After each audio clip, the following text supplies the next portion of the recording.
Okay.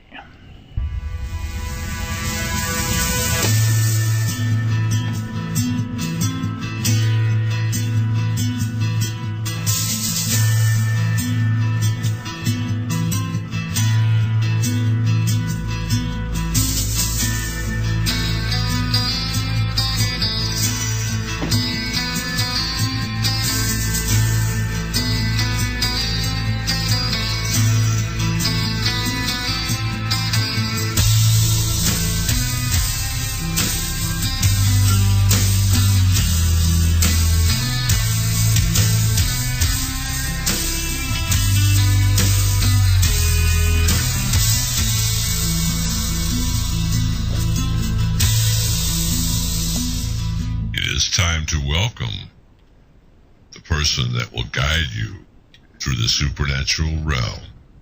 Your host, Tim Roxbury. And welcome back to another week of the Supernatural Realm Radio on the LNM Radio Network. We're late, but we're here. How you doing, Chipster?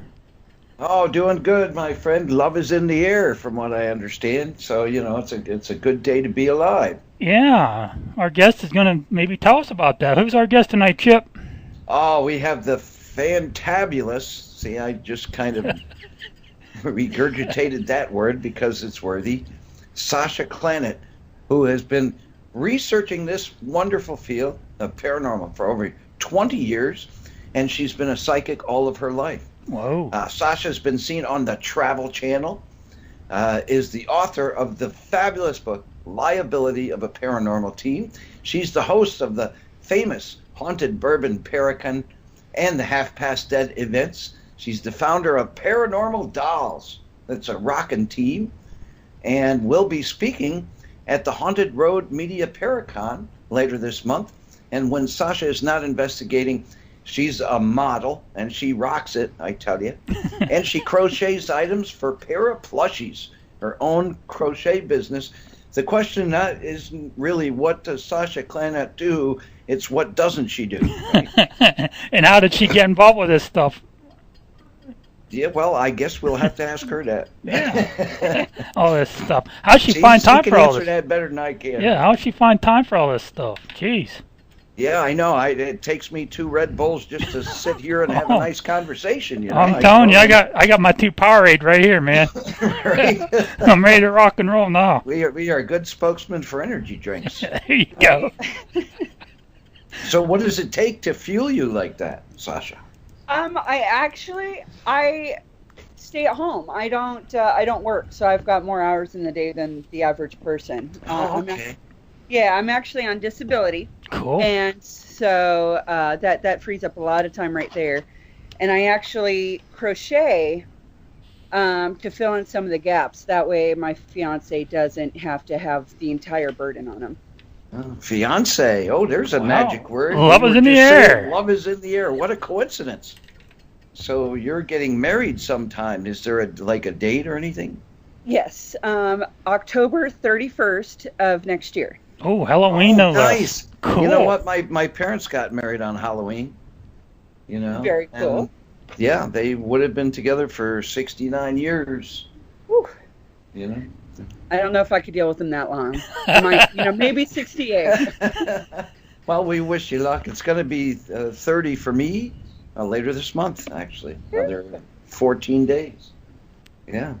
Meanwhile, we have an excellent host of this show here, so I'm gonna let him get a word in edgewise. You know, I couldn't do it without the excellent co-host, though, Chip. No, I just couldn't do it. It's the power of Red Bull. The power of 2. Pressure. You know, it's the power of 2. Yeah. Oh, absolutely, absolutely. Yep. So Sasha, how did you get involved with the paranormal? How did it all start for you? Well, at about 6, I predicted a car accident with my sister's friend, or not my sister's friend, I'm sorry, my mom's friend.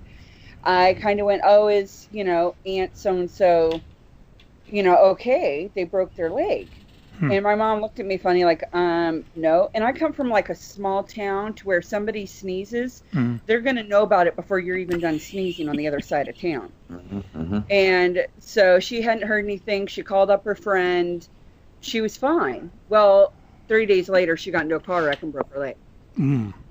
And so I always knew that there was something a little different, but it didn't really start up until about 12 when I started seeing entities in my bedroom. And from there, my parents chalked it off as to, oh, you're just seeing things, you're half asleep, it's okay. And then my friend said, well, you're probably seeing ghosts, because her family was a little bit more open-minded about that stuff. And so from about 12 on, I've been heavily researching, trying to talk to ghosts and stuff like that. I never really opened up that psychic door up until my early 20s because I was just too scared. Mm-hmm. Right. I noticed a lot of, for a lot of people, they start out with their gifts, like when they're young, and then it seems like they're afraid of it and they don't really fully get into it or get into their gifts or recognize their gifts until later on in life. I find that pretty common. Do you think so? Yes, and what it is we've become in a culture where it's especially 20 years ago and stuff like that it was not okay, even if you did have it, that it was not okay to have the gift, and sometimes it's still that way now. So those people, your parents tend to teach you that, it's just coincidence, or it's just that, even if they it just happens that way, and it's just the way that society is built around it. Mm-hmm. Yeah, I find that to be true too as well. My little niece, she was very open to the paranormal. She would see things in like items, old porcelain dolls. She'd say that was creepy. She'd look into a window in the house and see that there's something there, something creepy about the house.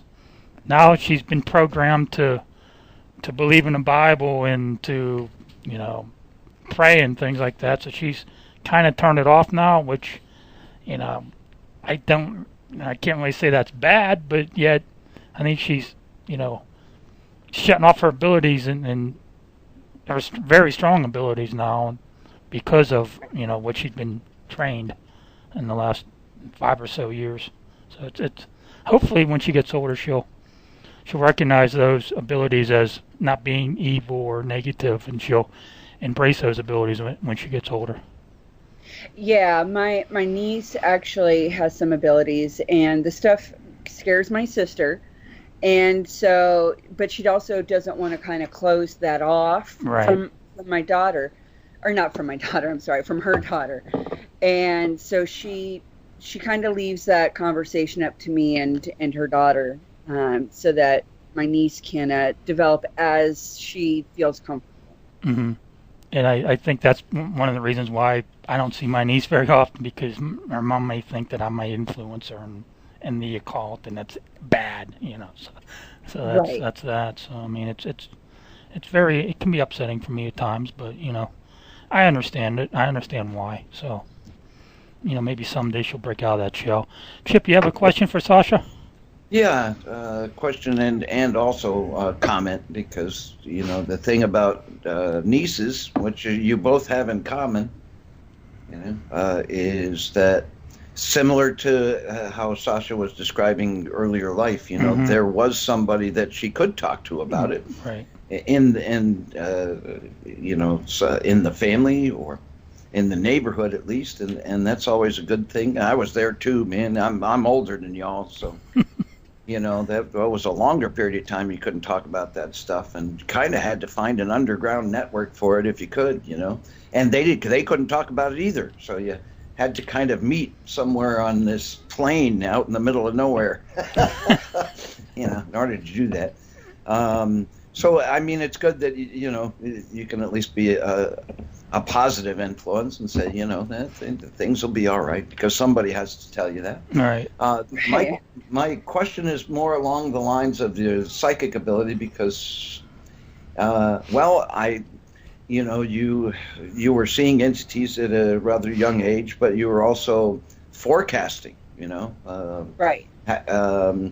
Is that the bulk of your abilities? Do you have any like mediumship or anything like that? Do you do readings? I Yes, I do readings. The only problem is because of my disability, sometimes I self-doubt myself too much.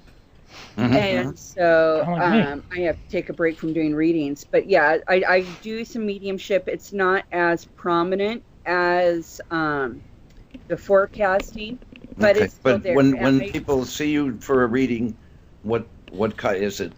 Like what do you do? Well, usually I'll just sit down with them and just kind of spew out what kind of whatever information I get. I've gotten everything from, what has happened to them beforehand, what is going on with them now and in the future. And then if they've had a traumatic loss, usually I can pick that up, and then that usually ends up opening up that door for the mediumship. And so I'm honing that a little bit better. I'm usually pretty good about it because it just comes through whether I want it to or not. And so lately it's been on a good streak. But and I spew it out. Most people put a time limit on their readings. Usually I don't. Pay me and I'll just go until I'm done with information, because I believe that if I get some information, it's meant to come through. Right. Yeah, I do that too. I do like tarot readings, and in the midst of a tarot reading, I pick up some of that information sometimes, especially if the loss is rather fresh. But I'm very mellow with mine. I really understand how that happens. I mean, sometimes it's just you kind of open this circuit, between you and the person that you're reading, and I'm very much the same way. Can't shut me up, man, until the message is done, Yep, that sounds about right. Yep. That can be a good thing, though. Timmy? Yeah. Sasha, do you still have premonitions?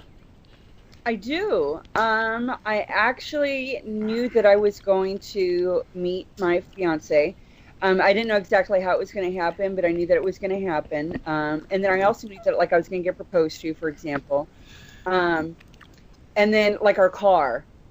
He's learned, when I first met him, he insulted psychics within the first 15 minutes of our conversation. And that's a keeper right there. I know, right? And now he knows better. I told him, hey, I've got a really bad feeling about the car. We need to start putting some money aside, because he drives for Uber. So he's got to have a car running. And because that's how we make our money, is from him driving people around. So I'm like, I've got a bad feeling. Sure enough, battery went dead. Oh, wow. Hey, remind me never to throw you a surprise party, okay?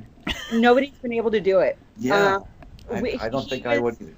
Yeah, I felt so bad. During Haunted Bourbon last year, he actually proposed, but I knew it was happening. But he was able to pull it off only because he waited till the last minute. And he actually had my mentor, Scotty Rourke, screw with my head all weekend. So that was the only way that I was starting to doubt myself enough to where it was actually a surprise. Yeah. Wow. Hey, speaking of Scotty's, gotta give a shout out to Scott Gruden, because I saw you in a Parahor T-shirt in a picture. Scott Grunwald there, and so shout out to him. I'm gonna get one of those shirts myself. He's a sweetheart. I went to a convention with him one time, and he was the only person that came to make me feel welcome and everything like that. And he wasn't staff; he was just speaking, and he was the sweetest thing on earth. And I wear my shirt proudly. Yeah, I would too if I had one. And I think I'd probably get more looks than you would. Some old schlubby dude walking through the towns of my city here. We'll be getting David one too. We actually do our show on Z Talk Radio on Fridays. Yeah. Oh, okay. Yeah, we do. We do this show on Fridays on Z Talk at 7:00. So. Yeah, and late night in the Midlands Radio on Tuesdays. Mm-hmm. See, Timmy gets around like that. Kind of like that's the way to do it. Yeah, kind of like Chipster. Yeah, got to get your name out there somehow. Yeah. Yep. Absolutely. I've been trying to do it with Haunted Bourbon. Yeah, what are you doing one this year? Yes. Yeah, this year it is going to be the last time that we have it in fall. We're moving it to spring in 2019. But this year it is November 9th, 10th, and 11th. And during Veterans Weekend. And so everybody will have like Monday to drive back if they want to. And 50% of the profit goes to the NOPD, which is the local police department. Cool. Oh, that's excellent. Yeah. And I've always been very big on, if you're given an opportunity like this to host an event and get some kind of profit from it, there's no reason that you have to be greedy about it. And you can give back. And well, thank you for that. Thank you for that. Oh, no problem. We chose the police department because being here in New Orleans, there's a lot of slander against the police departments and stuff like that. Not that there aren't bad police officers, but there's a lot of good ones. And we wanted to try and bridge that gap, use that to bridge the gap between police officers and regular people, as well as the paranormal and any kind of negative stigma. So it was just kind of an all-in-one. Wow, that's awesome. Yeah. And it's good. And it's always cool to see when cops can work with paranormalists, you know. I always love seeing that. That's, you know, some of my best friends are police officers in this field, you know. And I like the way that they do it, similar to how you described doing it, and with your team, Paranormal Dolls. I love that name, you know. And yeah, down the road, I got a question for you about that specifically. Okay. But with that said, I think that you, if I'm not mistaken, kind of cover this realm the same way that some of my police officer friends cover the realm. You know, I got one buddy of mine who's a state trooper. He was a criminal investigator, and he covers cases, the paranormal cases, very similar to almost a crime scene, but not quite that novelty-esque, you know. He just ticks all the boxes, you know. You go through, you make sure that, you know, there's kind of this, you have to be a little skeptical on these things to make sure that you're not jumping to conclusions on stuff. And back in the day, you know, like you said about giving back in the day, you know, we never charged money. It was like against the rules, you know. You still don't. Yeah. I mean, I'm old, you know, but I like that you're giving back, and you're doing it on veterans, on an occasion that honors veterans, and you're giving to the police. I mean, that's just a beautiful thing. I guess my question is, you know, when you do investigations, let's say, you're ticking all the boxes just like they would, I imagine. Yes. Well, we don't get to work with the police just yet with investigations, unfortunately, because there's still a huge stigma, especially down here being in the South. Right. There's that religious aspect, but I do go in and I try to look at it from a police perspective. I mean, I never had any formal training, but I'm very, very, very skeptical, very big on the evidence, very big on keeping the integrity of evidence, which I notice there's a lot of lack of, at least over here with a lot of people. Oh, sure. It's so, yeah, with the paranormal community as a whole, I think. Yeah. I can't speak for, you know, the rest of the world, but yeah, I know definitely here in the U.S. it's a big thing, which is why I wrote my book, to try and help people say, okay, you know, you're not realizing that we're starting to get to a point in the field where we can get sued. We can get brought into court over small stuff, over big stuff. So you've got to make sure that you handle your evidence properly, if not to just cover your own butt. Mm-hmm. Right. And the book is called Liability of a Paranormal Team. Yes. It's been a great seller, you know. I'm familiar with it. I haven't read it, but I know of it.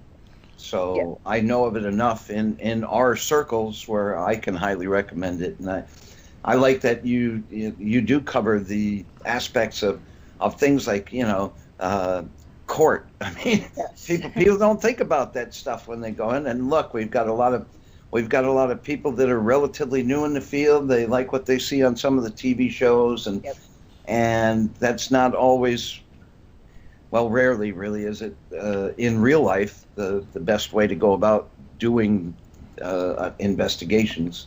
So I like that you cover that kind of stuff. Sasha, Right. what are some of the documents that you have the client sign? Do you have them sign release forms?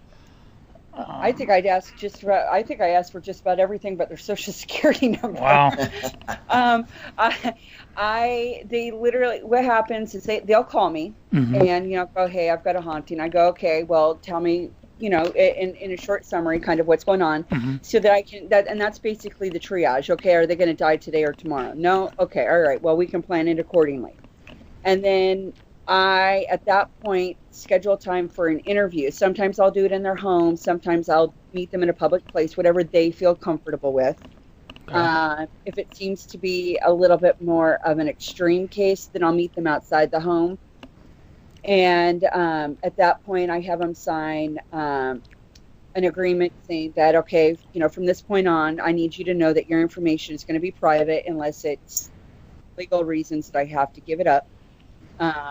That you're going to allow me to record all conversations, audio and video, and that I am going to use this data and whatnot for anything else. And so basically media release, a release of information, but with the understanding that I won't release their names unless it's, absolutely necessary and I have their permission, like a TV show or something like that. Right. Which I haven't had happen yet. And then on top of that, I also have them sign a waiver saying you're not going to sue us if you get hurt, if I get hurt, if something comes up missing, if one of our equipment comes up broken due to us, you're not responsible. If you come in and start doing stuff, then yeah, maybe we might charge you for it. So basically, and then I go through medical history. I go through both mental health and medical. So like every type of medication, any kind of symptoms they're having. And the reason that I go through mental health as well is I'm not a medical expert, but I have people that I can talk to who are mental health professionals.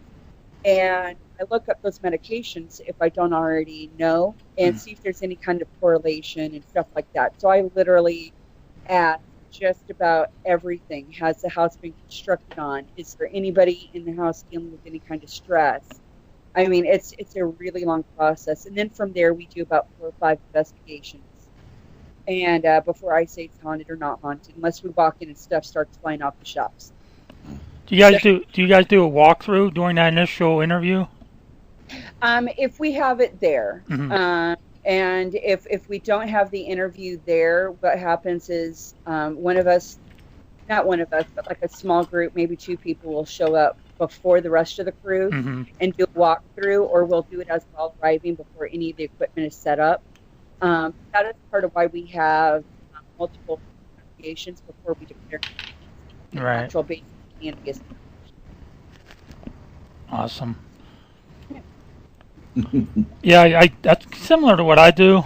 Maybe not exactly, but I'll do like a 100 question questionnaire, and then if I have a psychic on my team that's with me, I'll let her do a walkthrough, either during the interview or or after the interview, to get a feel for what may be there, where we need to focus on, as far as setting up the cameras and things go.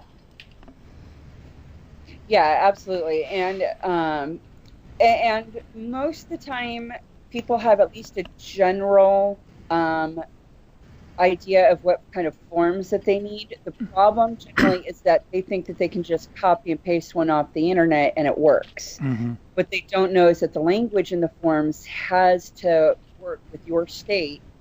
Like my waiver includes possession and scratches and stuff like that, because you have to establish that client understands all the possible risks, because otherwise they can go say, well, they didn't tell me that possession was a real side effect of having them come in, and technically they could sue you because you didn't list it in there. As stupid as it sounds. Right. And so just to join my team is 8 pages worth of contracts and forms and releases, and then clients The questionnaire is about 4 pages long, and I usually have more questions I ask on top of that. Wow. And then they have the waiver, the media release, and the contract that goes over what they can expect from me as well as what I expect from them. Mm-hmm. So it's a lot of paperwork. Yeah, a lot of people don't realize that, you got to do stuff like that. You got to protect yourself legally, because if something breaks or somebody gets scratched or whatever. Do you oftentimes involve the client in the investigation? Not normally. The only time I would is if for I'm at investigation number 2 and nothing has happened. So investigation 3 and 4, I might have them come in to try and stir some stuff up in the event that they're the trigger. Mm-hmm. Or if the case seems to revolve around that one person, then I'll have them in there. Otherwise, without trying to offend any clients, they can get in the way. Mm-hmm. And so I only have them in there if it looks like it's going to benefit the case. All right. Normally, I if the adults are being affected, then I'll have them in the case involved. But the children, if they're not directly involved, normally the parents will let them stay somewhere else for the night or whatever. Right. But yeah. Yeah, I always request that. The only time that I would ever bring in a child is if the child is the one being scratched or stuff like that. And I've already tried to get stuff without the child, mm-hmm. and without to no avail.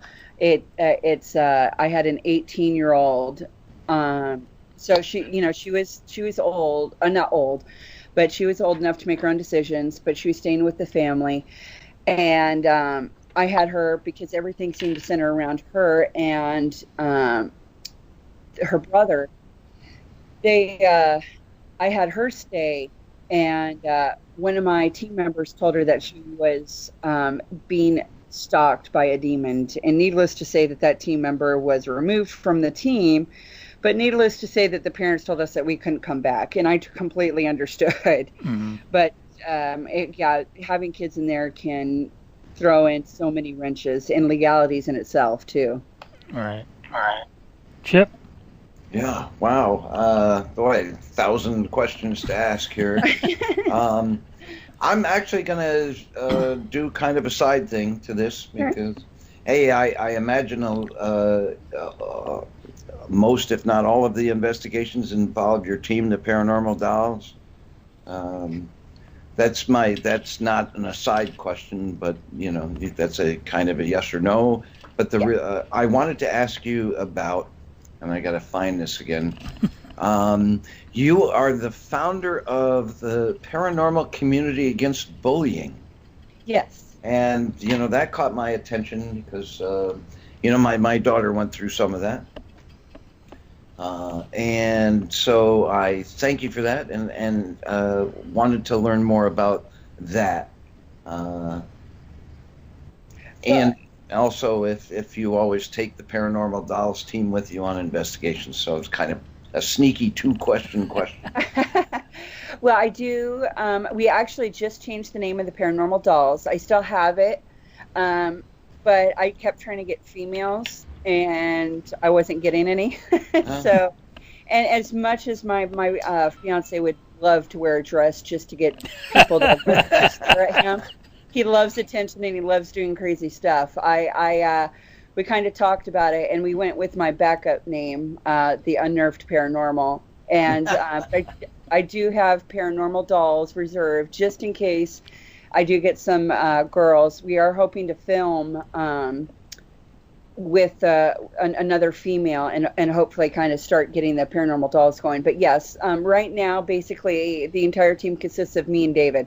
Oh, wow. So yeah, anytime we investigate, it's us. I just have a really high standard for team members, and down here in New Orleans, they are all about partying and taking it easy and stuff like that. So it's kind of counterintuitive to having yeah, right. I was going to say that, counterintuitive, right? Right, counterintuitive to being able to be productive. So there's been some great people, but they're too busy or they don't understand how much work goes into it. Yeah, and if you're going to investigate with Sasha, bring your pen. A lot of paperwork. Yes. Yeah, go, girl. I put everybody to work. But I do investigate if I need like backup. I do have a team that I work with in Mississippi. They're called Spars Paranormal. They've kind of stepped away from the spotlight, but anytime I need them, they're always there. And I try to work with any local teams that you know I can get along with. Yeah, it's that whole territorial thing. Yeah. But which actually goes into the paranormal community against bullying. I started that. Gosh, I want to say 2012. Wow. It might have been 2011. It hasn't been active in a while because I can't keep up with it. Every time I try posting, and this is absolutely ridiculous. Every time I try posting something, you know, hey, you know, we need to set aside our differences. But everybody around their team, or you know, stand up. My big thing right now is sleep. You know, I've been things that I hallucinate, stuff like that. And, you know, recently there's been a business, a haunted location being accused of interfering with another location, that location being closed because of it. And that's slander because there's nothing to relate it with any suspicions. That's something I've been fighting about. But anytime Sasha, you're kind of fading out. Yeah, there. we're starting to lose you. You're going in and out. You're in the midst of a storm down there, if I'm not mistaken, right? Oh yeah.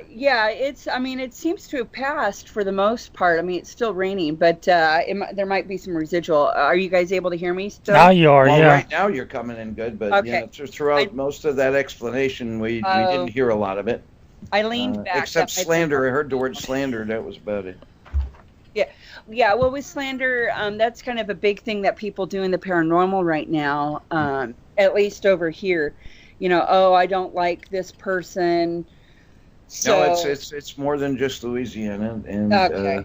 I was a big, you know, advocate for paranormal unity. You know, I still hold that dream up high, even though, you know, I think all of us have come across dividers. You know, there are people that are purposely divisive or want to go out of their way to discredit anything you say or do for no reason whatsoever other than to make themselves feel better, perhaps. What about themselves? Yeah. You just did something that they didn't like, or you didn't kiss their butt. I mean, I've had it happen to me a lot. This field has helped me with my anxiety because I've had to learn to grow some thick skin. I'm still I still get butthurt over stupid stuff, but it's a lot better than what it used to be. But yeah, it's horrible. And every time I go onto my Paranormal Community Against Bullying page to kind of address something like this, everybody starts attacking it. But if I do it on my page and, you know, make it public, then everybody supports it. So I'm trying to figure out a healthy balance to use it. But the whole goal between Paranormal Community Against Bullying was to just kind of help people refocus on what they are here for the field. We didn't join the field. Well, most of us didn't join just to be popular. We thought the ghosts were cool. We thought investigating was cool, whether it was from our own experience or whether we saw Scooby-Doo growing up. It's, you know, that was the whole intent. But it's become such a competition because of Facebook and TV that we now feel like we have to compete with everybody. Well, I think a lot of people seem to get in for the wrong reasons, and it's something we learn over time. I mean, you know, the three of us have been in this industry for a long time, and you know, it's easy to become disillusioned, I guess. It is. But there are, and we could all envision at least 5 people in our head by the time I finish this sentence, but some people get in it for the wrong reasons. You know, they see the like moths to a flame. They want to be TV stars or, you know, feature documentaries or you know, be the biggest in the area or whatever that case sorts to be, and it takes us away from our mission, which is really just simply to find evidence and try to answer a mystery, or even make normal the most incredible things of all. Mm-hmm. Yeah, and so yeah, that's my goal with Paranormal Community, is just to try and refocus everybody on, hey, we're not always going to agree, but that doesn't mean we have to be jerks. Right. And we're actually in this field to not compete, but we're in this field to get our own answers and do what we want. So. Yeah, I mean, that's what the whole thing was based on, I mean. Yeah. Back in the day, it was like an unwritten law, It's not about, personalities or personal theories or any of that stuff, even though, I have some, I think we all have some. Mm-hmm. But that doesn't mean mine are automatically better than anybody else's because, nobody's proved it, exactly. really. And so we're all seeking, Right. And that wasn't a question, but, it's just kind of a statement of the times. Right. Yeah, I think we're all seeking for pretty much the same reasons. I mean, we're all here to try to find our own answers to reality. On paper, brother, yeah. Right. But I mean, but okay, I will ask a formal question though, because we're talking about all this stuff, and it leads me to think about the other side, in quotes, because sometimes I think that we are in a society now that almost normalizes divisiveness, right. Bullying, aggressive tactics, or just people who are miserable about their lives, so they transfer it on to others. And I get concerned that it may leak into the metaphysical world, all this living people's negativity transferring into other dimensions. And I guess my question is, how do you personally feel about taunting? Oh, that's a controversial question. Probably not as controversial as you think on this particular broadcast, however. I am torn because, oops, sorry, I have dogs are playing. I am on the fence because I have been in cases where I've gone in and done my thing like a good investigator, and I put that in quotations. Mm-hmm. And I knew in my heart, whether it was my psychic gift or my gut instinct or both, whatever, that this was an inhuman case and it was a violent case. Okay. And I wasn't getting anything, which did not seem right. So then I start provoking, and I finally get answers, and then I was finally to help the client. So, I think that there's a good tool. The problem is I don't think that people know how to use it correctly. And I don't think that people should be going around just walking into a case that they don't know all the details or they haven't tried other avenues, and just go in there and try to act like a superhero, big bad guy. Mm. Yeah, my personal concern, addressing along the lines of what you said, and I think I know the answer to this one too, and then I give it back to Timmy. My personal concern with provokers, especially ones who see it on TV and think that that's the way to do it, right, is that they will provoke and they will raise the energy of this house and then leave. So they leave behind an energized house to the negative. Absolutely. But you don't do that, though, right? Well, I mean, if you're provoking something, you will ease the situation by the time. Yeah, I mean, because I don't just go in on the first case and just go in. So, like, if I, and I'm usually right when my gut instinct tells me something is not right, then I know something is not right. And so if I'm not getting anything the first two investigations, then that's when I'm going to start sprucing up. That's usually my first one of my rules. If on the second case nothing happens on the third, that's when I try different things. And so yeah, the first time I don't even go in there. And so I know that if I am going to try this, I think hard about it, how it's going to affect.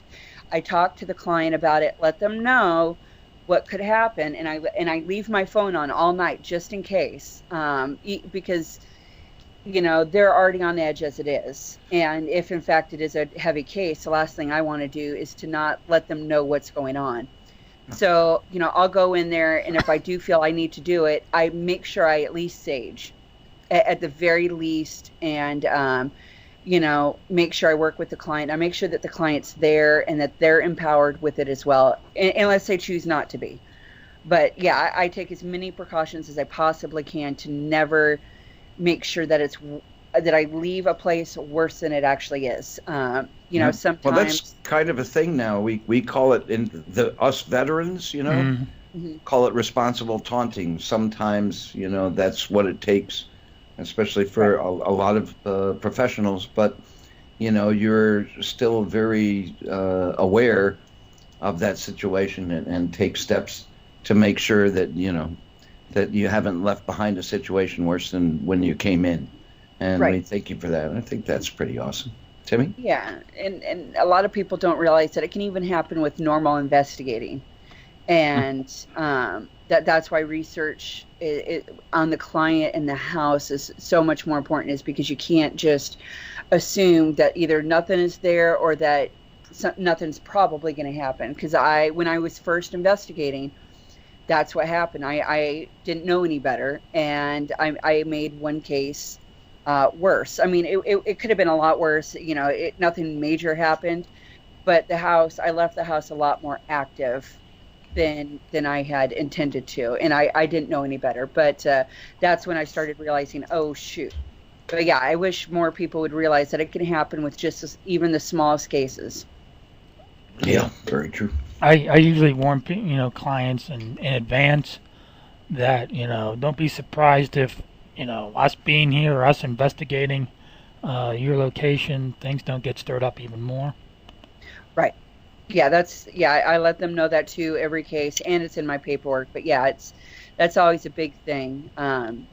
And I guess that's one reason that I'm glad that a lot of people are against taunting, is because there's so many people that are doing it irresponsibly, that if you can't do it responsibly, then you might as well just not do it at all. Right.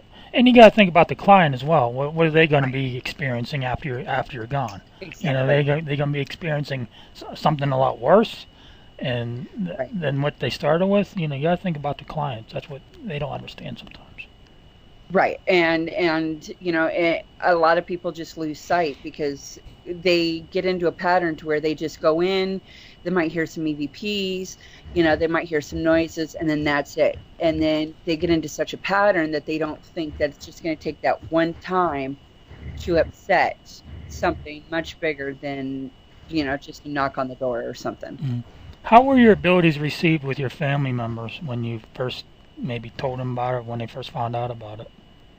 I had $500 worth of books burned. Wow. Ooh. My parents were very big on giving me some privacy growing up, because I was always the good child. Mm-hmm. I always called in. I was always responsible. I always communicated, everything like that. Never smoked, never did drugs, anything like that. So they kind of left me alone. And I'm not sure what caused them to go in the room, but my mom went in there and saw all these paranormal books, these witchcraft books, psychic books, etc. I mean, like I said, I had a lot of stuff. And as a teenager, the first thing was, where did you get all the money for this? But they forced me to work at 14. At 14, they're like, we're not buying your school supplies or your food no more. You're on your own. You don't have to pay rent, but we're trying to teach you to take care of yourself. Wow. Right. And granted, I don't think it was the best way to do it, but if they hadn't done that, then I would be much worse off on my disability than I am now. But I was making, $2,000 a month at least in commission alone when I was 16. I had a flip coat. So I had money to buy all this stuff. The only reason I didn't have more stuff was because at that time, I think we were just getting dial-up in Alaska. So we didn't, my parents weren't going to let me on Amazon. And actually, I don't even think Amazon was out at that time. But, I couldn't just order books online and stuff. And when you're in a really small town, there's only so much stuff you can buy. Mm-hmm. Oh, yeah. So, but yeah, I came home to a lecture by my mom and that all my stuff was burned and how she refuses to be the black sheep in the family because my family in general, like my cousins and aunts and stuff like that are very zealous Christians. Mm-hmm. And so needless to say that she was already the black sheep. For not quite fitting into the normal roles, but then to have a child who's, a witch and a paranormal investigator and a psychic, that wasn't going to happen. Wow. Yeah.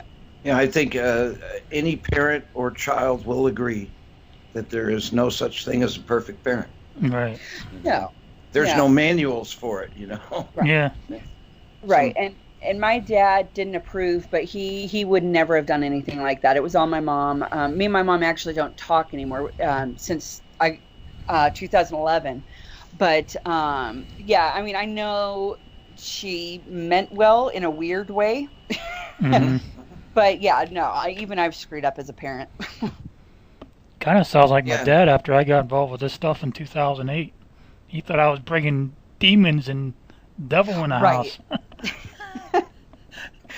Yeah, that sounds about right. My family's starting to warm up because each new generation is starting to fit more outside the box. So now I don't seem as weird. I'm still the weird one in, a family of like 300. But, the newer generations are kind of like, okay, this is kind of cool. I'm not going to get anywhere near it, but she's kind of cool. Mm-hmm. Mm-hmm. Yeah. Yeah, I was the black sheep before I got into paranormal, and I'm even more black sheep now, and I'm okay with that. I got my radio show here, and I'm still able to talk to like-minded people, so it's all good. Yeah, but once they realize that I help people with my psychic readings, and that I'm going in and I talk about helping clients. And then, they started seeing on my Facebook that I'm promoting positivity and stuff like that. Oh, she doesn't work with Satan. No, no, I don't. So they started loosening up a little bit. But yeah, I don't think I could get out of the field even if I wanted to. My sister tells me my anxiety is caused by the devil. I was like, whatever, sis. That would be something that my outside, non-immediate family would say, my aunts, cousins, and stuff like that. Yeah. Wow. See, my family's more, just into psychology, so they'll tell me the neuropathy where my anxiety comes from rather than, the devil. I don't know which is worse, honestly. Oh, yeah. Well, I had that too. My dad and my mom both tried to deny that I had a mental illness. So for years, there was constant battles with that too. My counselor actually had me removed from the home, not like child services, just put me in a program to where I could learn to be an adult away from them. Because it was just that bad because they were refusing to believe that there was any kind of mental health issues. So I get it. Yeah. Now you're more than welcome to not answer this question because it's a little pokey. But I'm good. Because we're talking about it, and you're with a guy who comes from a psychological family. Have they attributed some sort of label to you? Yes. That you have accepted, and are you willing to disclose that or not? Yeah, no, I have no problem. I actually just posted on my Facebook, I think it was yesterday, it's kind of all a blur. Yeah, it was yesterday, about my mental illness, because I get asked about it a lot, because I am open about it. They diagnosed me with bipolar and borderline personality disorder. Oh, you go, girl. Yeah, that's, I've had lots of doctors like that. I'm more inclined to blame the doctors and the label than the person. I worked at a nonprofit where I taught computer skills and vocational skills to schizophrenics. Okay. And that was a very cool job. Yeah. And I was big on psychology. I have a family member who was diagnosed with schizophrenia a long time ago. And I went to college, in essence, to cure them, Yeah, well, you're young and you have that ray of hope, Yep, I'm going to save the world. Yeah. But I mean, there's a lot of interesting things. Part of me feels that sometimes, just the core of personality. You go to see somebody that you feel is smarter than you, no doubt. Right. They tell you something about yourself that it becomes kind of a self-fulfilling prophecy then. Right. Well, this smarter person said, I'm this label and this label, so I'm going to go through life affirming everything that they said and discounting everything, any evidence against that. Right. Yeah. So I think to a certain degree we're all bipolar. Yeah. I also think to a certain degree many, if not most of us, are borderline. I mean, passive-aggressive people can be diagnosed as borderline, really. Oh, yeah. I know there's a few there. Malicious people. I've seen soft people that were diagnosed with that, and they became a little harder. I think anybody that has psychic abilities or any sort of abilities whatsoever has mental illness. Label you with something. Yeah, it has mental illness. It was weird because I was working with these schizophrenics, in this place, and any time that there were group meetings, all the bosses, I would stand with the students, because I wanted to establish some trust, if I could, At the same time, you could not express emotion that you felt or that you had, and at that time, I was for about 7 years. I was in that zone. We were talking about mediumship, and you mentioned the zone comes on and off, and in the midst of a reading, maybe. It'll kick on, but it's kind of a zone thing. And even with your readings, that there are some times where you just can't take clients because you're out of that zone. I think, and I get that. I had it for about 7 years, and in the midst of that 7 years, I was working with those people, and I'm thinking, I see and talk to dead people, I'd better watch what I say here, not to them, but to the bosses, Yeah, I got really, really, really lucky in my mid-20s, probably like 24-ish. My counselor, I was like, hey, by the way, I'm a paranormal investigator and I talk to dead people. She goes, cool. I go, okay, excellent. Well, you did get lucky then. And I have my service dog, and that's why I get asked about my mental health all the time, because you'll see me with posts with Jack while I'm at conventions and stuff like that, because he's more popular than I am naturally. Well, what service dog isn't? And that's a beautiful thing in itself. Service animals are golden, Yeah, we're training his replacement because Jack is getting a little old. Last year, we started noticing that he was getting tuckered out only a few hours into conventions. So we're hoping to replace them by next year. We've depends on the training and how stubborn Ghost is. We've already got him. He's at home. He already started. But yeah, it's if it wasn't for that counselor and Captain Jack, I don't know if I'd even be here. But it's definitely made my life a lot easier. I'm not on medication now. Very good. Yeah, it took a lot of work. It was. Well, I can imagine. What do you think? And I don't mean to hog these interviews, but what do you think got you to that point where they said, okay, we're gonna kind of stop the medicine now? It was actually me that said that. I actually sat there and I just got tired because I had been on medication since I was 13. And I just, they were constantly readjusting it, trying new medication, readjusting that. And I was just constantly feeling like crud. Either I was groggy or I was too wired or I was both and I couldn't think straight. And I just kind of went, okay, you're basically telling me that my conditions, which I fit perfectly. At least at that time, I fit perfectly down to a T, except for like a few symptoms. So I was like, okay, if I have this stuff, these are behavioral issues, except for the bipolar, which I can still manage as long as I am handling how I react to issues. Correct? Right. Mm-hmm. Yeah. You stay away from anxiety and magic happens. Right. And so granted, in this field, you can't really do that. But I'm still at the point to where I can't really leave the house without either David or Jack. But just a few years ago, I couldn't even leave the house without Jack. So now I'm at least able to leave with a person. I tried going to the gym without David, and it didn't work out that well.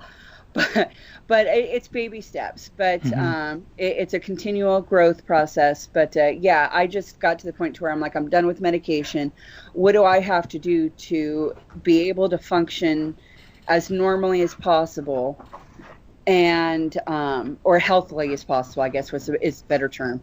Well, you're aware of your boundaries and right. the reservations that come with it. Those medicines, man, because they change your brain chemistry. They take brain chemistry that they have already alleged is unsettled and go to further unsettle it. You know? That's America here. That's the mental health system. Yeah. So my counselor was, she was great, but at first she's like, are you really sure? I went, yes, I'm sure. She goes, okay, well, I'm not going to force you to take medication. So we'll do it, but this is what you got to do. And so that started at 25. Wow.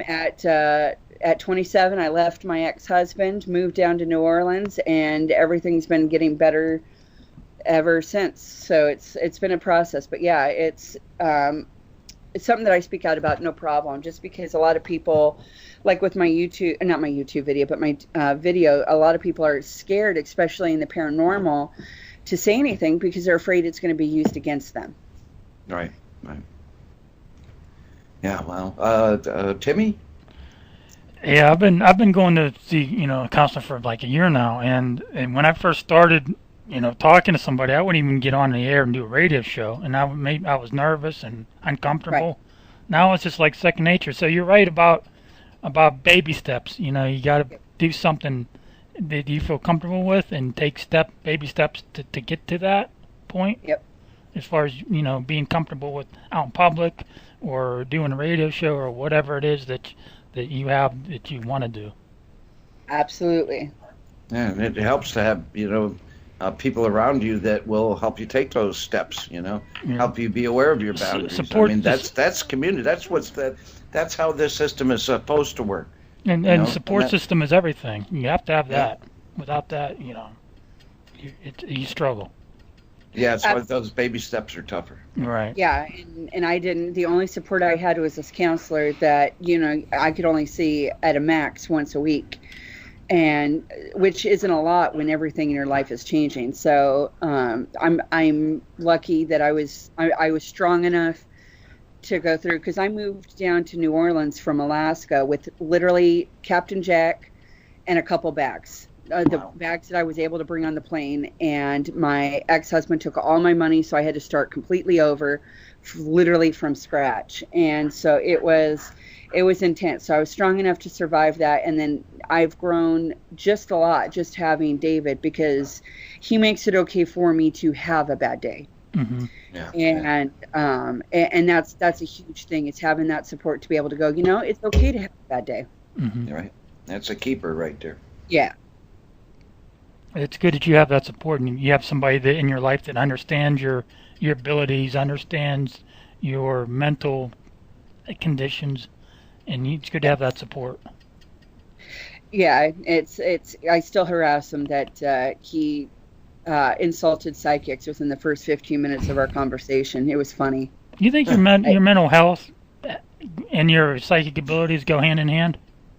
I do. And, I'm open-minded to any contradictory opinions. But I have noticed a trend.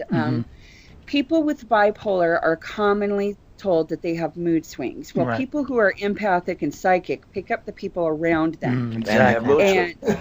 Right, and same with borderline personality disorder. One of the traits is that you you lack a self-identity, and you kind of adapt and turn into a chameleon based on the people around you.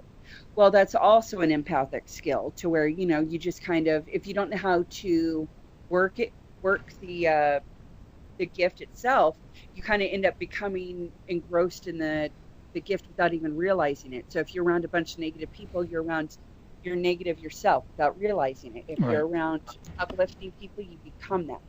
So I think mental health does. I've also noticed that most people, especially people who are self-aware and have a mental illness, tend to have some of the really strongest gifts because they are a lot more open-minded. So. Yeah, and the irony is it's the self-awareness that helps that, and it's exactly what they say you don't have. So, that's, Go figure, right? Don't get me started on the mental health system. Hey, I got a weird question for you, and then back to Timmy, because, okay, this is a weird one, but inquiring minds want to know. Because look, we go on some cases, and oftentimes, let's say an earthbound, maybe one that's a little on the grumpy side. Okay. Sometimes we will have psychic mediums or investigators or whatever classify them, these earthbounds, these people in spirit, as mentally ill. Okay. Or sometimes you come across earthbound spirits that even profess that, that they have been, in life they were diagnosed with schizophrenia, manic depressive disorder, if you will. Right. Bipolar is the politically correct thing, but they didn't have bipolar when these people were alive, Right. It's just like you come across the spirit of an Indian, and you call it Native American, and they go, what the hell are you talking about? We didn't come up with that stuff until the late 90s, I don't know what the hell you're talking about. But I guess the question is, have you ever come across a spirit that in some situation or another has been classified as mentally ill, or perhaps mentally ill in life, and how would you cover that differently? Like, say, I've got friends that are Native Americans, some are shaman, some are in investigation. A lot of these things are kind of similar in ways, but when they come across someone like an Indian, I will use that term because they weren't Native Americans when they were alive. The spirit might approach them a little more in a kinder sense than they would a European investigator. So it kind of brings that sense that because you have this classification and you may come across somebody in spirit that has that classification, would you treat that differently than somebody who doesn't have that classification? I have not come across any entity that has said, oh, by the way, I have schizophrenia or this and that. Now, I've come across entities that seem disturbed. The problem that we have is that a lot of people try saying that an entity was mentally disturbed when they didn't go to school for it. And so it is really hard to tell. Now, granted, obviously it's safe to assume that, an entity that has committed suicide probably had some kind of mental illness. I mean, but I personally haven't had that happen. But hypothetically, let's say that would happen. I noticed that, an entity is a little bit more tormented, or the story is that they did commit suicide, then I might be a little bit more gentler. But then you've got also those entities that are absolutely hostile. Right. Well, are they hostile because something bad happened to them? Are they hostile because they're mentally ill and they're homicidal? Or, it's really hard to tell anything outside of like a suicidal or a ghost that has committed suicide. Right. So, but if I were aware of something like that, I would intriguingly and scientifically try to approach it from a different aspect and see if I got a different answer. Well, then you've answered my question wonderfully. Thank you. Timmy? I think it's about time for a break, Chip. Oh, really? Okay. We've hit that hour mark. So that's right. And on a side note, Ira said we're doing great tonight. We have a good show going. So. Oh, good. Yeah. I guess it's because we arrived fashionably late. That must be it. I guess so. It's funny how it works better that way. I know, right? Yeah. Well, I used to DJ nightclubs, and the dance floor didn't really get going until like 11, because it's like prom at the beginning. There's only so few people in the clubs. They don't want to be the one standing out. So the smart people would always arrive after midnight, where the party was already on. I don't even know why I mentioned that. Timmy? Because you're a Chip? Because you're a Chipster? All right. Sure. You guys ready to take a break? Sure, let's take a break. The L&M Radio Network is growing like wildfire. It's your show, man, so we'll let you do that. I didn't want to do that, but okay. There we are. All right. You're listening to The Supernatural Realm on the L&M Radio Network. We'll be right back with Sasha right after this. The L&M Radio Network is growing like wildfire. Here is your chance to get your message to the masses. We are the #1 radio network in the land with 30 quality shows and counting. We are the best bet on the internet and the AM/FM dial, being carried by several stations and being heard in more than 100 countries. And who else can say they have Midnight in the Desert with Heather Wade? Exactly. So for more information on advertising with L&M Radio, just contact Michael Vera at mv@latenightintthemidlands.com or Ira Robinson at feedback@openeyesnetwork.com. Again, mv@latenightintthemidlands.com or feedback@openeyesnetwork.com.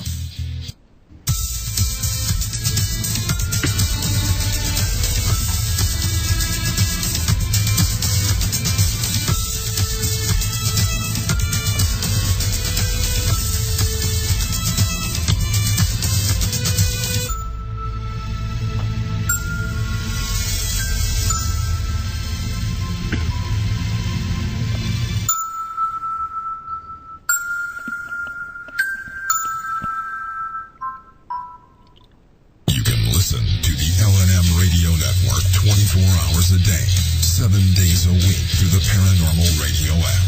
Available from lnmradionetwork.com or talkstreamlive.com on both Android and Apple.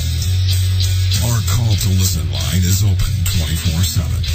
Dial 701-719-9704 so you can listen on the go.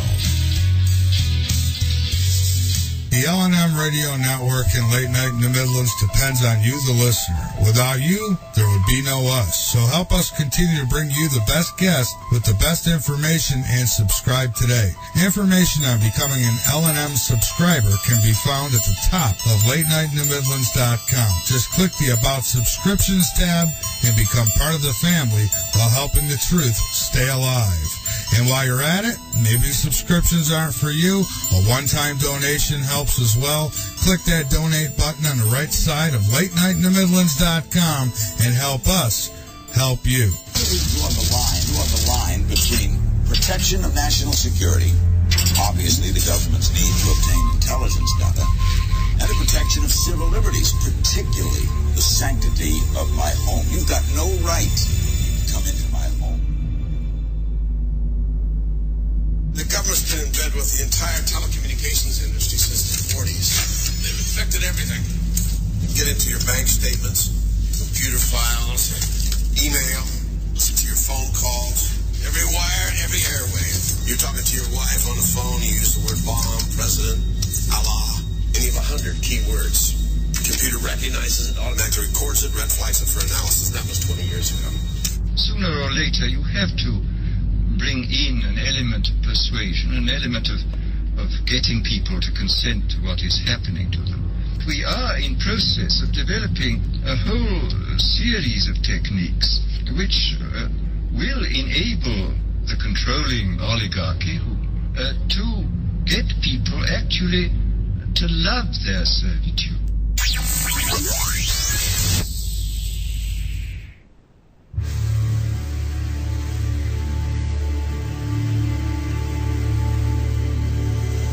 What are you talking about? We bugged Mr. Blake's cell. You what? We bugged his cell with Arnold's tape recorder. Just listen to this, Paul. I can't listen to that. Paul! Opie, I can't listen to that. I'm not permitted. Paul, you don't understand. I can't listen to this. So, you love talk radio, then you'll love TalkStreamLive.com. TalkStream Live is always on, 24/7, with the best streaming talk shows. Find your favorite talkers and discover some new ones. It's free, readily available online or on mobile with any smartphone or tablet. Finding your favorite talk shows all in one place has gotten a whole lot easier. Just go to TalkStreamLive.com. Be sure to download the free apps from Google Play or the iTunes App Store. Timber! Timber!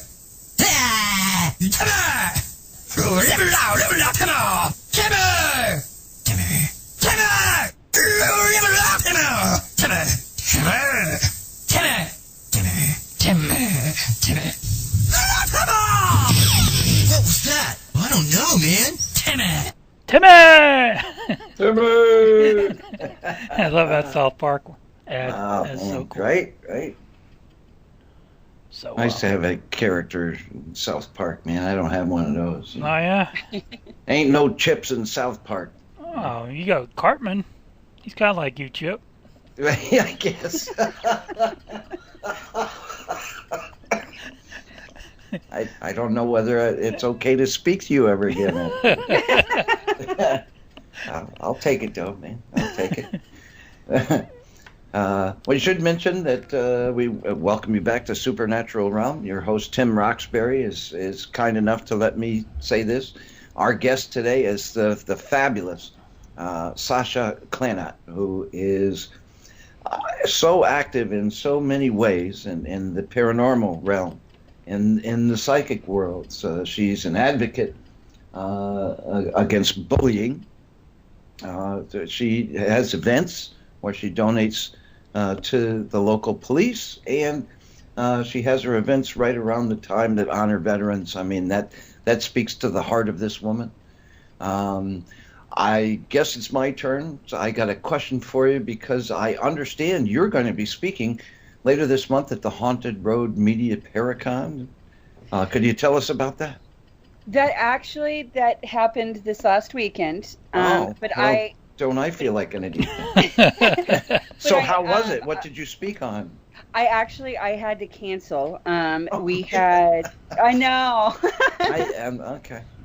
But well, look, it's good. It's a Tuesday, and I haven't been embarrassed enough today, so I got my quota now. You got your Red Bull? What would you have spoken on, in case people want to hire you for speaking engagements? They were going to have me speak on liability. I believe that is what they are going to have me speak on at Mid-South in Kentucky next month. Oh. And that is what they will be having me speak on in New Hampshire at Hunting the Haunted Paracon. And we'll be going to Salem afterwards. Oh, my goodness. Wow. Oh, yeah. Yeah, I guess it's only like a 30-minute trip. So I went, I get to speak at a convention with some friends, and I get to go to Salem. Sure, sign me up. Cool. Right. Yeah, New Hampshire's unique like that. You know, you take one wrong turn, and you're in 2 states away all of a sudden, you know. Yeah, well, and here you can drive 45 minutes and get into Mississippi. And I've been here 4 years, and my brain still does not wrap around that, because being in Alaska, you can't drive 8 hours. Yeah, and if you could go anywhere that is like complete opposite of where you were, I think New Orleans would be it. Yeah. Right. And oh, okay. Sorry, my. You're speaking about liability, and you're maybe doing that in Kentucky and New Hampshire, and then on to Salem, because you wrote a book about it, right? The Liability of a Paranormal Team. Where can people find the book? You can get it on Amazon or at any convention that I'm speaking at. Oh, see, that's even cooler, you know. I could sit here with one click and read, or I could travel and see the world and learn about different people and states and cultures and things like that. Yes. So there is no wrong option. No. And I also, next year, if I do speak, because it's going to be a busy year next year, I'm actually going international. Oh, you go, girl. And, wow, my tongue just decided not to keep up. Well, that's something that never happens to me. Ask Timmy. But anyway. I'm also hoping to speak about quantum mechanics and quantum theory, how it relates to the paranormal. Spooky action at a distance. Yes. Yeah.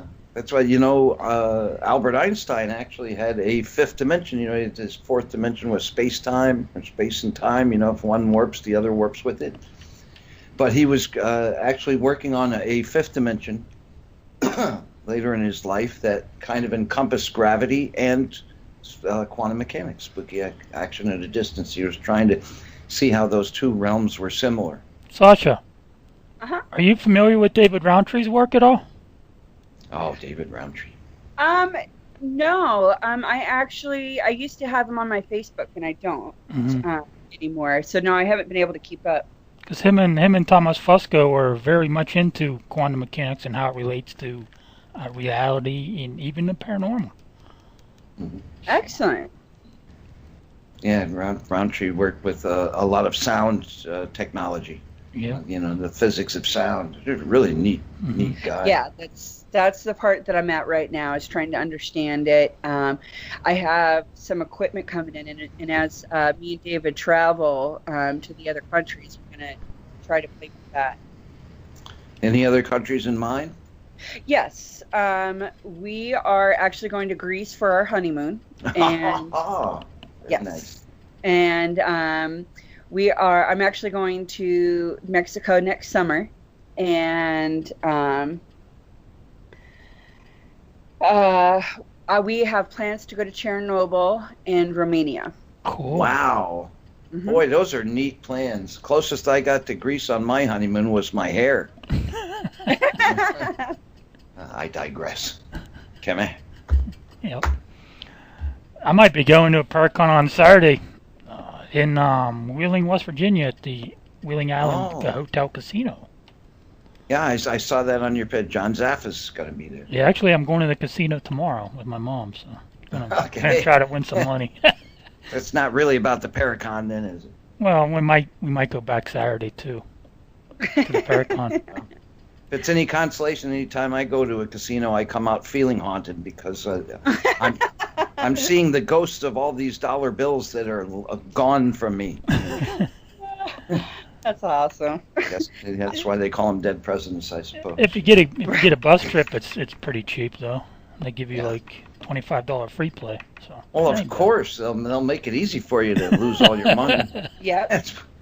Yeah, I went into the casino here because we have it's called Harrah's Casino, and it's a big casino right downtown, and it's the casino to go to, I guess. And I went in there to go to the bathroom, and they were like, well, do you want $25? And I went, nope. I know where this is going to go. Nope, I appreciate it. Maybe when I can come back with a responsible adult to monitor me. Well, it's good to be a forecasting psychic because you know exactly how much money you'd lose if you went into that. Or even how much you win. Yeah, right. Get this. Or if you win, yeah, right. Talk about women's intuition. Yeah, well, I apparently helped one of my friends win $2,500. Oh, can I be more of your friend than I'm already? Yeah. Right. I mean, granted, I don't have any proof. They sent me a stub, so they could have just been feeding me a line, and they could have won the money from something else. But they were asking me, I guess it's that table that goes around with the red and the black. I was just goofing off with them, and I went red, black, red, red, red, yeah. red. That's right. That's better than goes, counting okay, cards. You get a here. forecasting psychic with you. You're coming with me next time we go somewhere. Say that right now. And we're playing the roulette tables. You bet. Yeah, you free tomorrow and go to West Virginia? Yeah, that's right. Yeah, Tim, you're closer to West Virginia probably than you are to me. So, yeah, Timmy just threw you an offer there. Sasha and I are such loving friends. You know, we've been friends on Facebook for 5 years, and I love her so much in reality. And you just now talking to her? What took you so long? I haven't said word one to her in about 4. Yeah. Well, what took you so long? That's how I love people. Silence is golden. Ask Timmy; he'll tell you you want. I would know that. He's quiet. That's good. Yeah. That's what I got. Talkative co-host, you know.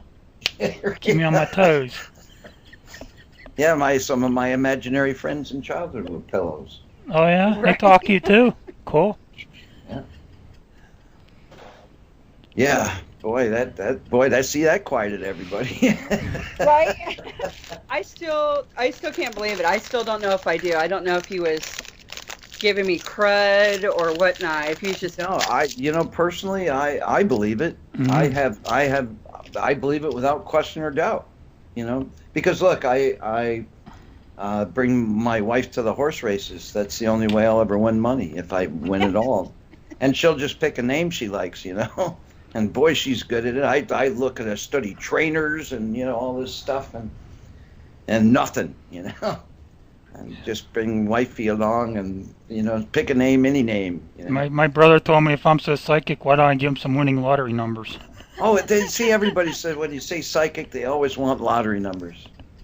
You know? Right. And you know, if I could do it, I wouldn't charge for my readings. Yeah. Right? Yeah, exactly. Yeah. I'm so psychic that I know for a fact that if you want a lot of money, it would ruin your life. So no. They can't say anything to that. And then you charge them $20. Yep.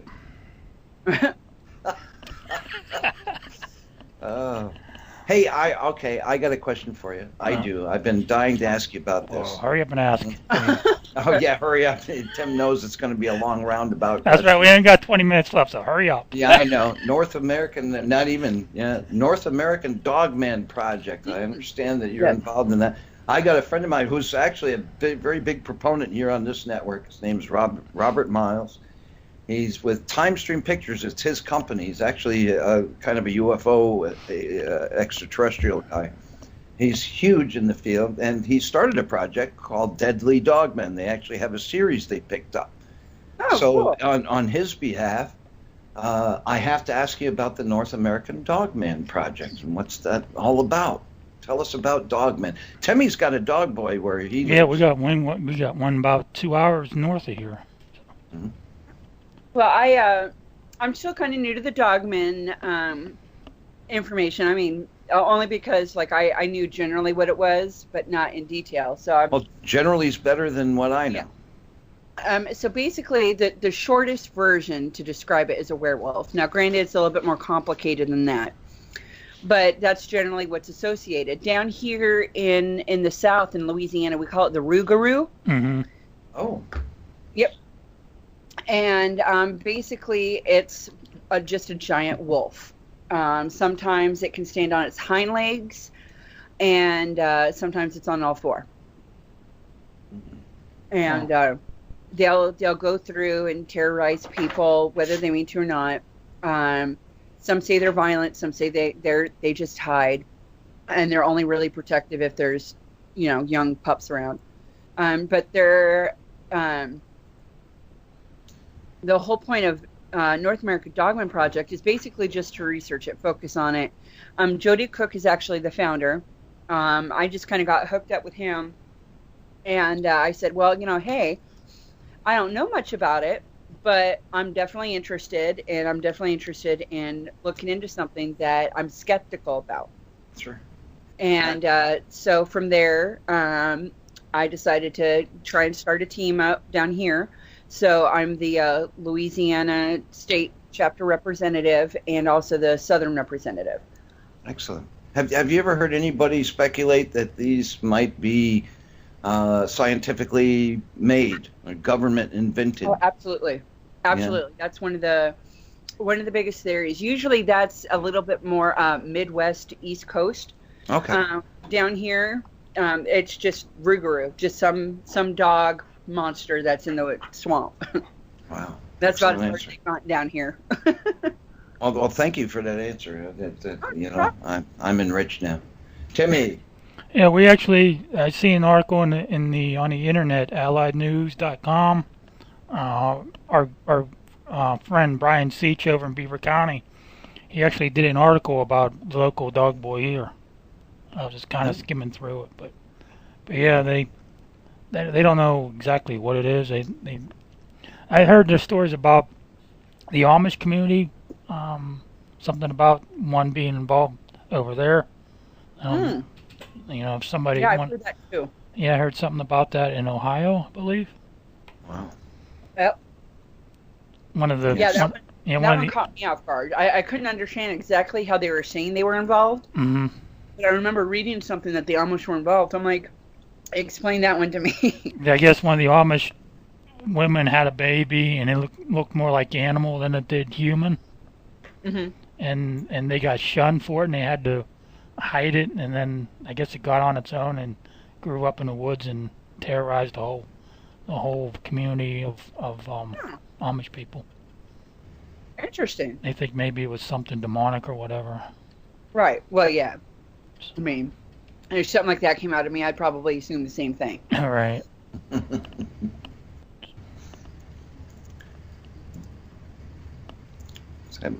Is that my end? Yeah, go ahead. Okay. I understand that you've been up for awards in the field, such as Most Inspirational Female Investigator. I was considered once for the humblest paranormalist because my humility is awesome. I'm so good at being humble, it almost hurts, you know. Nobody's better at humility than I am. But how does it feel to be even nominated for an award like Most Inspirational Female Investigator? It was great. I mean, it was a while ago, but that was right when Paranormal Community Against Bullying was acceptable before it became, not cool again. Yeah, and they got awards, Yeah. And I ended up pulling out of it, but it was great to have people acknowledge that what I was doing was of some importance, that I was making a difference, and that I wasn't crazy in trying to promote, these kind of changes in the field. Well, we thank you for it. Us all old school guys, we really look up to people that stand up for bullies or use proceeds from their paracons to donate, to local organizations or charities or whatever, because that's a beauty of the field that we should be seeing a lot more often. Absolutely agree. I mean, if you host an event, the community is what's paying for your tickets, whether it is paranormal people or whether it is the locals. And the least you can do is try to give back, and it makes you feel good. It helps people, and it helps bridge that stigma that, we're Satan worshipers and, that we're closet, Satanists. Yeah, or just buttholes. Yeah, or just buttholes. We do have those in our community. Oh, yeah. even Mr. Kindness acknowledges that. Tim? Sasha, I guess you were bullied too as well when you were younger. Is that part of the reason why? I'm so bullied. Yeah, part of the reason why you're so passionate about bullying in the paranormal, I guess. Yeah, I literally have had sewage thrown at me. Oh. I've had feces thrown at me. I was in gym class one time, and we were playing not Eskimo baseball. It was just baseball, but it was in the gym, and they kicked me. This guy, football player, mind you, kicked me in the nose because I slipped down. Purposely kicked me in the nose. It wasn't an accident. And gym teacher caught it, and the gym teacher was like, "Oh yeah, hell no! Not only is it not okay to do that, not to a girl who's like a third your size, because at that point, I was like a whole 90 pounds soaking wet." Oh wow! And so, and this is a quarterback, so at least back then they were much bigger. So right. He got sent to the principal's office, and guess what happened? Absolutely jack. And before then, my mom, who was going to school, sat in with the teacher because I forgot what part she was doing as part of her schooling. but she needed to sit in with some teachers. So she decided to sit in with my teachers. And she was literally seeing students throw basketballs at my face. Wow. 3 days in a row, and the teacher do absolutely nothing about it. They do nothing, yeah. My wife is a huge advocate for bringing dodgeball back to schools. There you go. Because you can, A, improve your reflexes, and B, improve your revenge skills. Yep. You know? And you can get that quarterback a bloody nose that way, you know? Yeah, I was excellent at dodgeball. I people, even the not even the popular people wanted me on their team. Right? Yeah. Because you're mad. Yeah. Yeah. Well, and I'm just I'm not very good at like sports and stuff, but I'm very hand-eye coordinated, or at least I used to be. Maybe not so much now, but I used to be very athletic, just not very good at sports themselves. Yeah, well, you could make a good gamer these days, and you know, even if the coordination slipped a little bit, you know, we all get older. Some things fly by the wayside, but you know, I'm still gaming. Cool. Yeah, but before we run out of time, I just wanted to ask you to save Timmy the trouble here of contact information. Where can people? Will you remind people that you have this phenomenal book called Liability of a Paranormal Team? You are speaking on it in upcoming engagements. I mean, you're involved in so many different things, and you do magnificent readings. Then I'm sure you know there are some listeners that may want to know, you know, what you sense about them. So where can people find you for all these wonderful things that you're doing? Well, you can look up my name on Facebook. I have a fan page, and then I also have a personal page. If you want to add me to my regular page, just make sure that you message me so that I know you're not some kind of creep. and I mean, there's some rare honesty. Well, I mean, because there's been like a huge increase in friends requests lately, and they're like, I'll have like one friend in common with them, and I'm like, why would I add you? I don't know who you are. So, I mean, if I know that, hey, we don't have a whole lot of friends in common, but I listened to you on a radio show. Oh, okay. Yeah.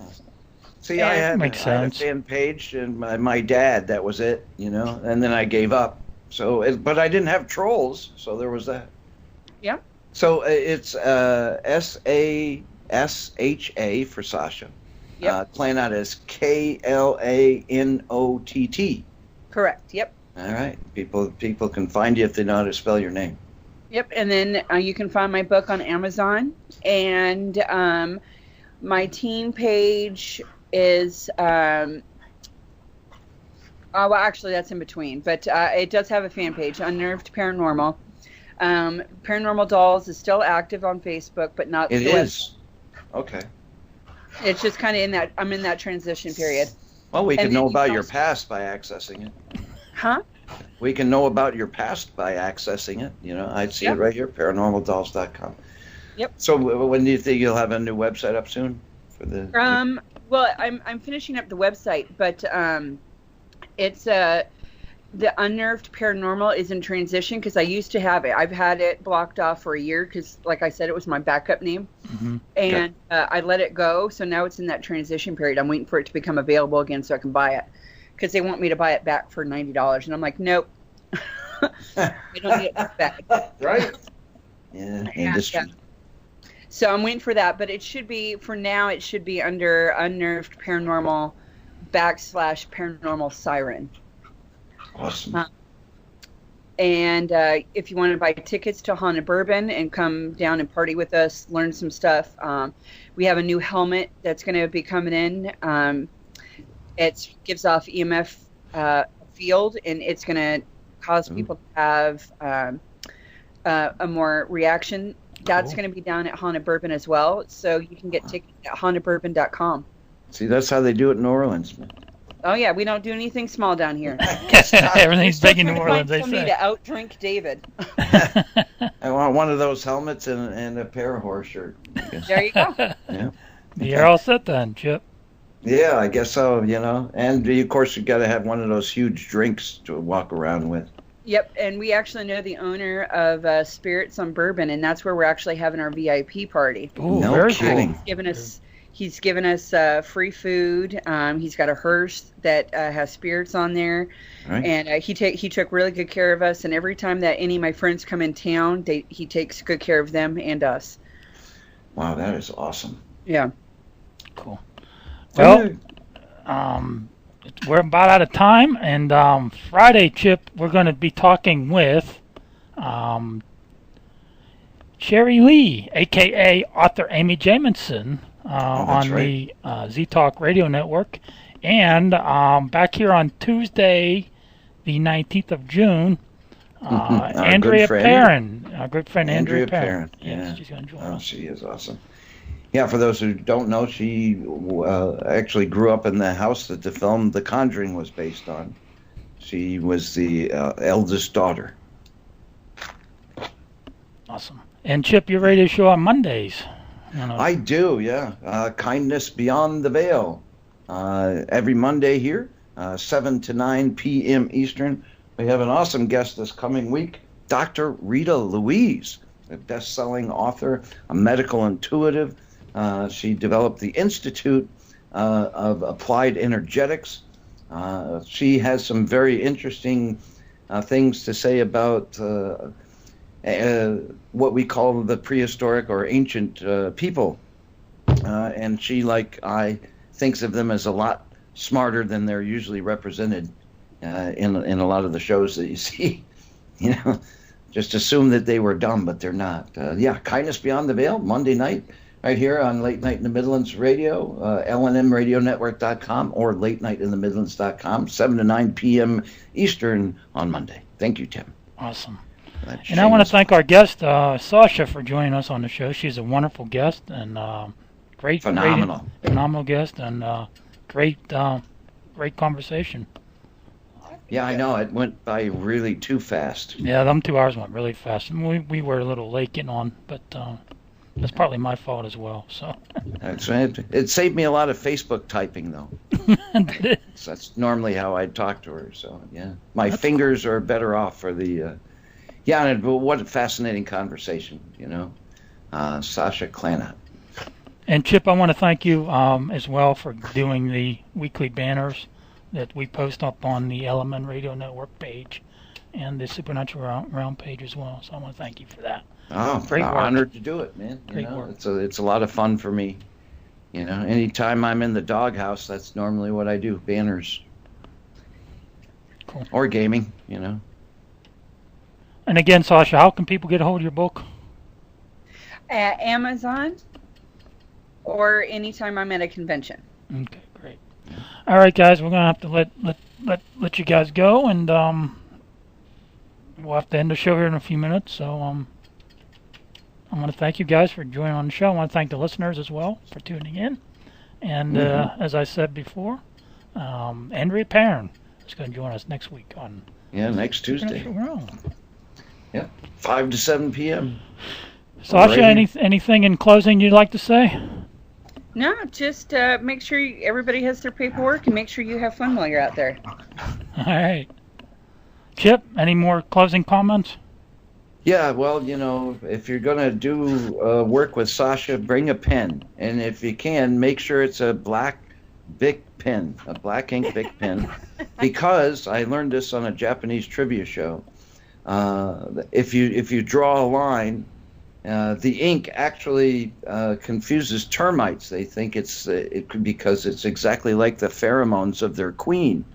So it's easy termite relief, really. You just take a black Bic pen. Once you fill out all the paperwork you're going to do with Sasha, you can get all the termites out all at the same time. And cool.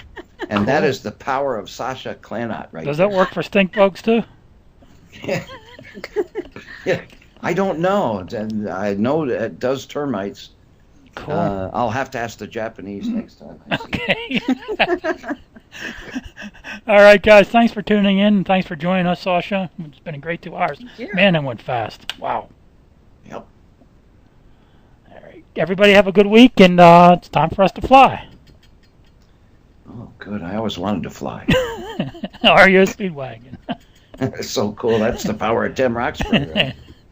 Yep, for sure. All right, guys. Good night, everybody. God bless, and take care. Good night. Exactly right. Good night. You've been listening to the Supernatural Realm on the LNM Radio Network. Be sure to join us next week. Our good friend Andrea Perrin from the Conjuring movie, the first one actually, will join us on the show. That's next Friday, 5 to 7 p.m. Eastern, right here on the LNM Radio Network. Good night, everybody.